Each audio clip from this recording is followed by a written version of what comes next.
Greetings, listeners, and welcome to Fabula Medatiti. What is Fabula Medatiti, you may ask? You don't ask? Well, I'll tell you anyway. It's a high magic Dungeons and Dragons campaign set in the constantly changing world of Fabula Medatiti. A chaotic land that changes completely on the first of each month, precisely at noon. What secrets does this strange land hold? It's up to a new group of adventurers to see if they can solve the mysteries of this chaotic world. As long as they don't end up killing each other first. Now, what better place to begin our story than at the beginning? We begin with the meeting of the first of our venturing party, Clementine, the Dragonborn Bard, and Comedy, the Tiefling Rogue, meet for the first time on a snowy night in front of a mysterious temple. Discovering the temple is loaded to the brim with a myriad of traps and puzzles, such as a plethora of buzzsaws, tripwires, and seemingly endless staircases. And while in this temple, they run into the third member of their party, Balrog, the human sorcerer. And they come across a mysterious mask, known as the Mastermind of Truth. It allows the user to see up to third-level illusions, and it can force the victim to tell the truth, or what they believe to be the truth. After searching the temple, they find no exit. They come across a place for rest for the evening. Unfortunately, forgetting to lock the door, before they fall asleep, a goblin entered the room, but luckily, they were able to wake up. And Balrog defeats the monster in a single blow. Upon its defeat, a deck of cards is left in its place. The deck looks familiar to Balrog. He picks it up and draws a card, summoning forth a minuscule dragon. Above you, and you look up. Giant Mount Everest looking down at you. He leaves them a small, lovely present of an awakening.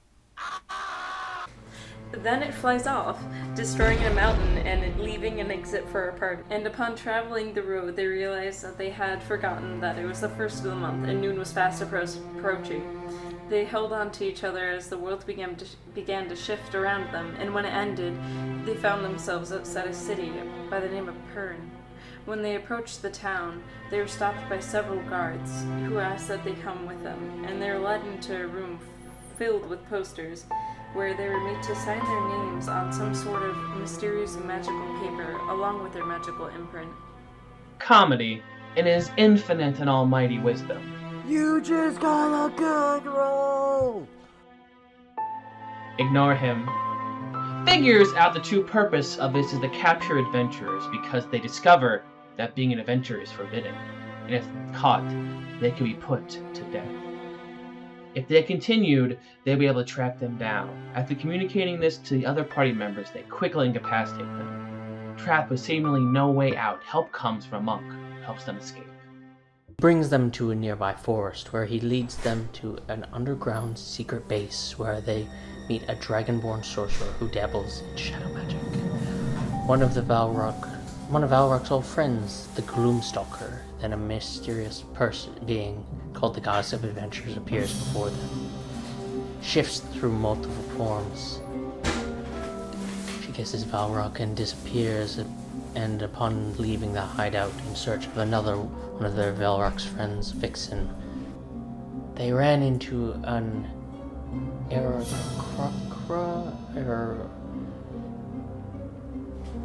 the bird race, a bard by the name of Remy, where they found Vixen by a lake, where they bit of a scuffle with some of the guards. The shadow sorcerer then teleports all of them to an underground tavern. Shortly after arriving, they are taken to the World Forge to forge their artifact, which took them some time because they ran into a few creative differences. Comedy and his backup. Ooh, there you go. We don't want to be bound. Link to the past. Don't. Boom. There we go. We could go with the name Absolute Anarchy, because technically we're going to... That's you. Finally, after 3 days, they decide on a name for their adventure party, the Forgotten Knight, and forge their artifact. Feel armband start to something. Feel the bond flattening, splitting four, and each, actually 8, starts to wrap around. Well, except for you, Remedy. What should you? It's arm like I'm sorry, wing arm. Impede your flying. Ankle's fine. It wouldn't have to impede, but it could definitely overlay the arm wings. Ankle would work. Angle would work too. I'll block it it. goes around your ankles all the way. Look like you saw Feel something telling you that you'll be safe. This Thanks, mysterious voice. You're welcome. is an artifact that causes you to, when all is lost and you have nothing, like no weak points, nothing that will help you, this will then uncover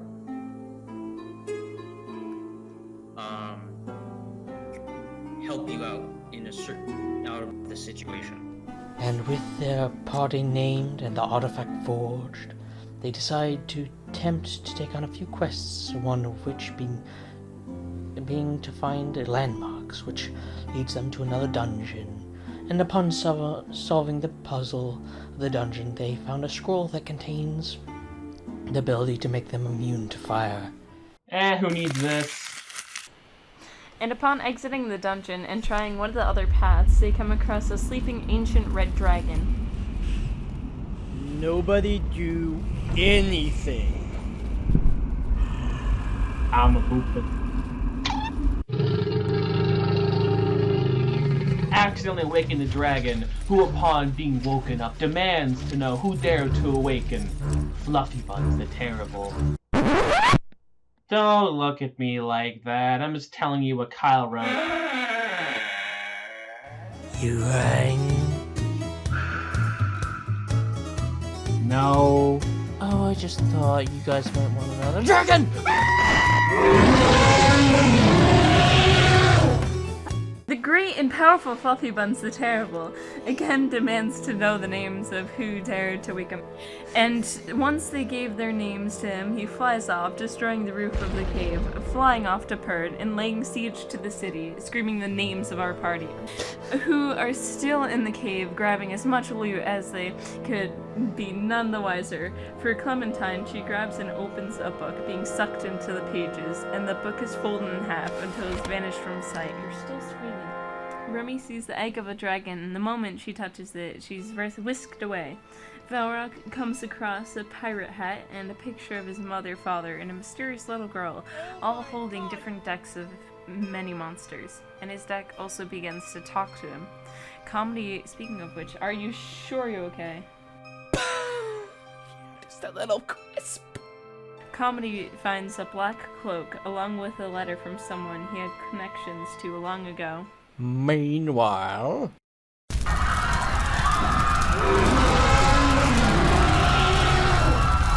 A mysterious group of adventurers rose up and swiftly defeated the dragon. It's fine. It's just calm down. It was just a dragon. It wasn't even important to the plot line.